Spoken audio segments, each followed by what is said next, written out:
Bes. Sige na, sumali ka na. For sure, ikaw ang mananalo na campus queen. Sige na. Ikaw lang kaya nag-iisang Diyosa sa campus natin. Ang ganda-ganda mo. Not only Diyosa, but with brains. Ulit ninyo, sinabi ko nga, di ba, ayoko. Capital N-O. No. Bakit? Ano ka ba, sumali ka na? Ako na bahala, tuturuan kita kung paano rumampa. Yeah. No way. Sige na, Bes. Sumali ka na. Dali lang yan, tutulungan ka namin, promise. Oo, kami bahala sa'yo. Ano ka ba? Team effort. Hey, excuse me. Bakit ba kasi ayaw mo pang sumali?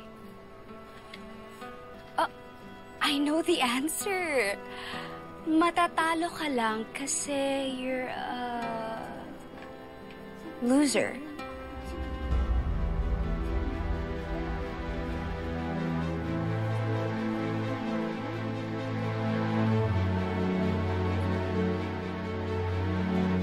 Hoy, imbitado ka ba dito?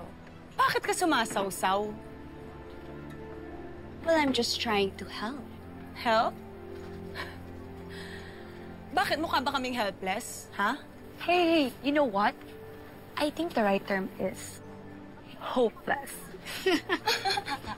On point ka doon. I love it. Shut up, no? Hindi namin kailangan yung unsolicited delulu moments nyo. Or energy, whatever. Girl, kumalma ka. Hindi naman ikaw yung inaatake eh. Kung makapagsalita ka. Well, we're just trying to offer a solution. Kasi, look at this girl. I mean, I think she knows na average beauty lang naman talaga yung meron siya. And if I have to be honest, maputi lang siya. That's it. Kung ako yung makakalaban niya, for sure, she will be eating my dust. Buhat bang kote? Ooh, was that a challenge? I'm scared. Challenge accepted. I'll see you on the runway. Happy? Euphoric.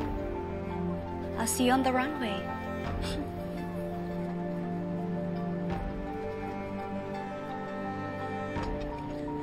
Tara na.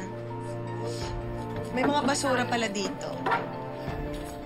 Basura? That gave me an idea. Do we look like basura? Of course not.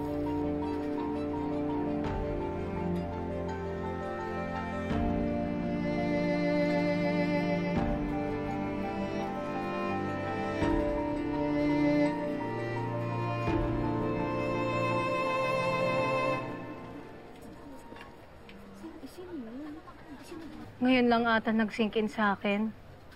Pilitan lang ata ko sumali sa campus queen na yan. Sana di na lang ako pumayag. Loka, kaya mo yan. Huwag kang nega. Tsaka para nga magantihan mo yung feeling GGSS na babae sa cafeteria. Pero baka tama nga siya na kumain na lang ako ng alikabok sa kanya. Hindi. Kaya mo yan. Magpa-practice tayo tapos siya yung kakain ng alikabok mo. Tsaka bakit ka pa natatakot? I'm sure full support dito yung parents mo. Tama, lalo na yung mommy mo.